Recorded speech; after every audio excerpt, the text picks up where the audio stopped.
Saudi அரேபியாவில் என்னோடய Vinayagar Chaturthi celebration vlog தாங்க இது. அது இல்லாமல் நான் ஒரு சின்னதாக ஒரு ஷாப்பிங் எக்ஸ்பீரியன்ஸ் ஷேர் பண்ணியிருக்கேன். ஸோ வீடியோவை ஸ்டார்ட் பண்ணிடலாம்.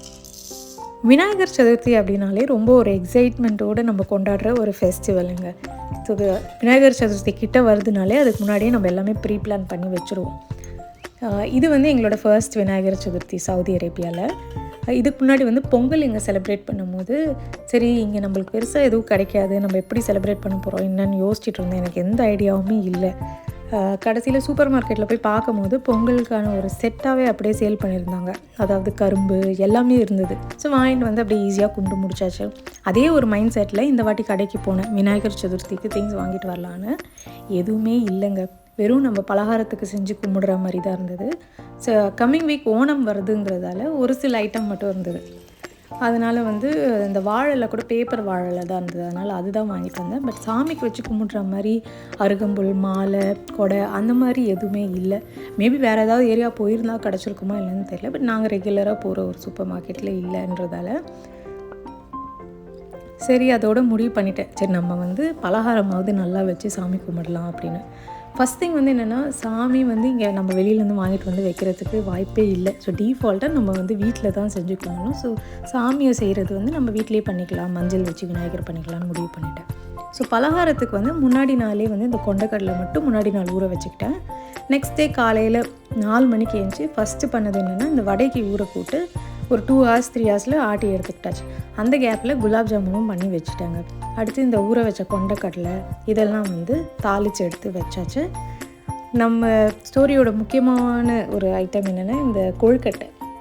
இந்த வாட்டி கொழுக்கட்டை அவ்வளோ சூப்பராக வந்ததுங்க. இது வரைக்கும் நான் கும்பிட்ட விநாயகர் சதுர்த்திலேயே இந்த வாட்டி தான் கொழுக்கட்டை சூப்பராக வந்திருந்தது. ஸோ சுடு தண்ணியில் கொஞ்சம் சால்ட் ஆட் பண்ணி கொஞ்சம் நெய்யை ஆட் பண்ணிவிட்டு கொதிக்க விட்டுட்டு அதோட 1 ஸ்பூன் அளவுக்கு மைதாவை நல்லா கரைச்சி அதில் சேர்த்துட்டு அதுக்கப்புறம் அரிசி மாவில் கலந்து எடுத்துக்கிட்டேங்க. செம்ம சாஃப்டாக வந்தது. அன்றைக்கி நைட்டு வரைக்குமே அந்த சாஃப்ட்னஸ் அப்படியே இருந்ததுன்னா பாருங்கள். அதே மாதிரி பூர்ணமும் வச்சு உள்ளே ஸ்டஃப் பண்ணுறது செம்ம டேஸ்ட்டாக வந்துருந்துங்க. எனக்கே ரொம்ப ஹாப்பி ஆகிடுச்சு. ஏன்னா எனக்கு எப்போவுமே விநாயகர் சதுர்த்தி அப்போது சொதப்புற ஒரே விஷயம் இந்த கொழுக்கட்டை தான். அது இந்த வாட்டி சூப்பராக வந்தோடனே இன்னும் எக்ஸைட்மெண்ட்டோட சாமி கும்பிட ஆரம்பித்தாச்சு. கொழுக்கட்டையில் கொஞ்சம் இந்த மாதிரி எடுத்து வேக வச்சு தாளிச்சியும் எடுத்துக்கிட்டேன். இது இல்லாமல் கொஞ்சம் புளியோதரை, அதுக்கப்புறம் சக்கரை பொங்கல், கொஞ்சம் ஒயிட் ரைஸு, அதுக்கப்புறம் கொஞ்சம் பருப்பு. மதியானத்துக்கு தேவையான சமையலும் காலையிலேயே பண்ணி முடிச்சாச்சுங்க. அப்போ தான் நம்மளால் ரிலாக்ஸாக சாமி கும்பிட்டு முடித்த உடனே கொஞ்சம் நேரம் கழித்து சாப்பிட முடியும். இல்லை அகெயின் திருப்பி நம்ம லஞ்ச் ப்ரிப்பேர் பண்ணோன்னா சுத்தமாக நம்மளால் முடியாது. பலகாரம்லாம் ரெடி ஆன அப்புறம் நெக்ஸ்ட்டு நம்ம சாமியை ரெடி பண்ணுற வேலை தான். இவர் தாங்க நம்ம வீட்டில் குட்டி விநாயகர். ரொம்ப க்யூட்டாக குட்டியாக அழகாக உட்காந்துக்கிட்டு இருக்காரு. இவரை நான் எப்படி ரெடி பண்ணேன்னா, மஞ்சள், கொஞ்சம் கடலை மாவு, மைதா, அதுக்கப்புறம் சர்க்கரை இதெல்லாம் சேர்த்து மிக்ஸ் பண்ணால் தான் நம்ம அவரை உட்கார வச்சா ரொம்ப நேரம் அப்படியே உட்காருவார். அதனால் லேசாக அப்படியே அமுங்கின மாதிரி தோணும். அதனால் கரெக்டாக தண்ணியை ஊற்றி நம்ம பிசைஞ்சு அவரை கரெக்டாக ரெடி பண்ணி உட்கார வச்சுட்டோன்னா அவர் பாட்டுக்கு ஜம்முன்னு உட்காந்துக்கிட்டு இருப்பாருங்க.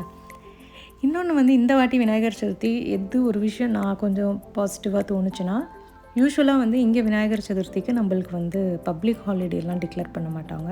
வீக் டேயில் வந்துச்சுன்னா முடிஞ்சிருச்சு. நம்ம மட்டும்தான் தனியாக கும்பிடணும். ஈவினிங் இவங்கெல்லாம் வீட்டுக்கு வந்ததுக்கப்புறம் நம்ம எல்லோரும் சேர்ந்து ஒரு வாட்டி கும்பிட்ற மாதிரி இருக்கும். இந்த வாட்டி லக்கிலி சாட்டர்டே இங்கே ஆல்மோஸ்ட் நிறைய பேருக்கு லீவ் தான். ஸ்கூல்ஸும் இருக்காது, ஆஃபீஸும் இருக்காது. அதனால் வீட்டில் எல்லோரும் கூட சேர்ந்து சாமி கும்பிடும்போது அது வேறு ஒரு தனி எக்ஸைட்மெண்ட், சந்தோஷம். நம்ம செஞ்சு வச்ச பலகாரம்லாம் சாமிக்கு வச்சு படைச்சதுக்கப்புறம் இவங்களும் சாப்பிடுவாங்க.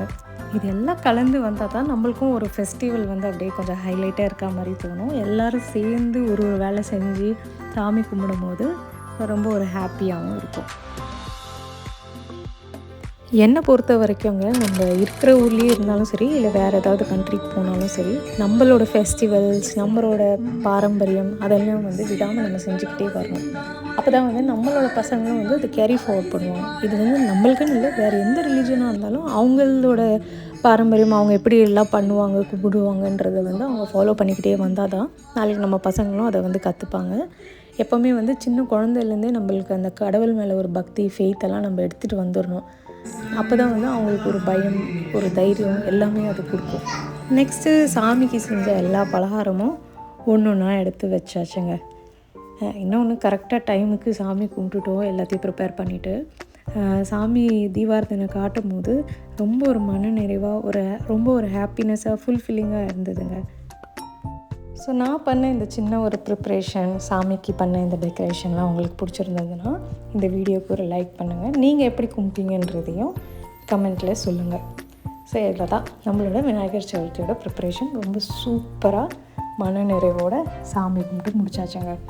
ஸோ நெக்ஸ்ட்டு வீக் டேக்குள்ளே என்ட்ராக போகிறோம். இன்றைக்கி சாட்டர்டே, நெக்ஸ்ட்டு வந்து சண்டே. ஸோ வீட்டில் வந்து க்ராசரிஸ் எல்லாம் டோட்டலாக காலி ஆகிடுச்சு. ஸோ அதை வாங்கிட்டு வரணும்னு காலையிலேயே பிளான் பண்ணி வச்சிடணும். சாமி கும்பிட்டு கொஞ்சம் ரெஸ்ட் எடுத்துகிட்டு ஈவினிங் வந்து ஷாப்பிங் போயாச்சு. ஸோ வீட்டு பக்கத்துலேயே ஒரு பெரிய சூப்பர் மார்க்கெட் இருக்குது. அங்கே தான் போய் வீட்டுக்கு தேவையான க்ராசரிஸ் எல்லாமே வாங்குவோம்.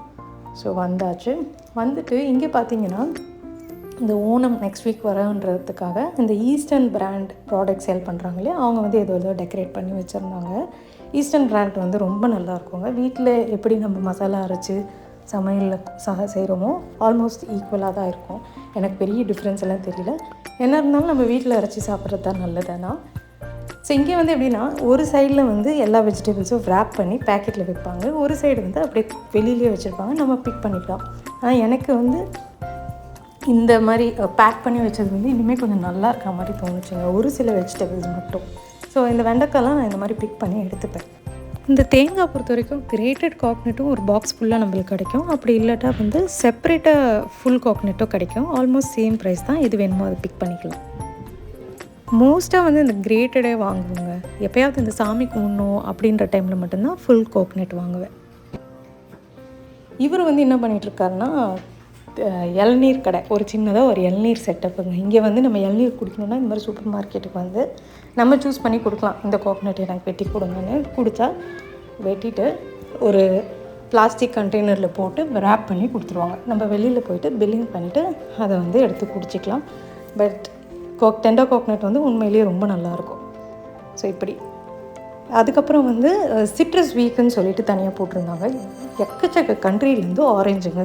ஒரு கண்ட்ரி 2 கண்ட்ரி இல்லை, டிஃப்ரெண்ட்டாக இட்டலி, ஸ்பெயின், அதுக்கப்புறம் சவுத் ஆஃப்ரிக்கா, நிறைய இந்தியாதோ கிடைக்கும், சவுதிதோ கிடைக்கும், அந்த மாதிரி நிறைய இருக்குது. நம்மளுக்கு எது பிடிக்குமோ நம்ம சூஸ் பண்ணிக்கலாம். இதில் வந்து லெமனும் வச்சுருக்காங்க, ஆரஞ்சஸும் வச்சுருக்காங்க. எல்லாமே சூப்பராக இருக்குங்க.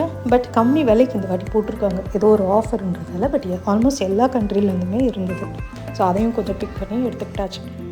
ஸோ இங்கே வந்து ஒரு பக்கம் வந்து இந்த டெண்டர் கோகனட் விற்றாலும் ஒரு பக்கம் வந்து இந்த மாதிரி பைனாப்பிளுக்கும் செப்பரேட்டாக ஒரு கவுண்டர் நம்ம சூஸ் பண்ணி கொடுத்தா அழகாக வெட்டி ஒரு பிளாஸ்டிக் கண்டெய்னரில் போட்டு ரேப் பண்ணி கொடுத்துருவாங்க.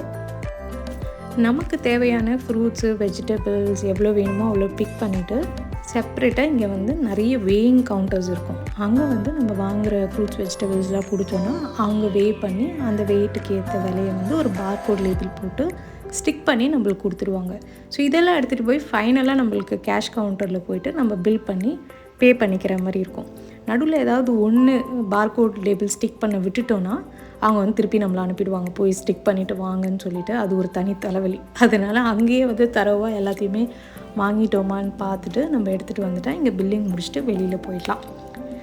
ஸோ இதுதான் வந்து இன்றைக்கான விலாக். உங்களுக்கு இந்த வீடியோ பிடிச்சிருந்ததுன்னா கண்டிப்பாக லைக் பண்ணுங்கள். என் சேனலை புதுசாக பார்க்குறவங்க சப்ஸ்கிரைப் பண்ணுங்கள். மறக்காமல் பக்கத்தில் இருக்க பெல் பட்டனையும் ப்ரெஸ் பண்ணுங்கள். அப்போ தான் நான் புதுசாக அப்லோட் பண்ணுற வீடியோ வந்து உங்களுக்கு நோட்டிஃபிகேஷனில் காட்டும். நெக்ஸ்ட் வீடியோவில் பார்க்கலாம். பாய்.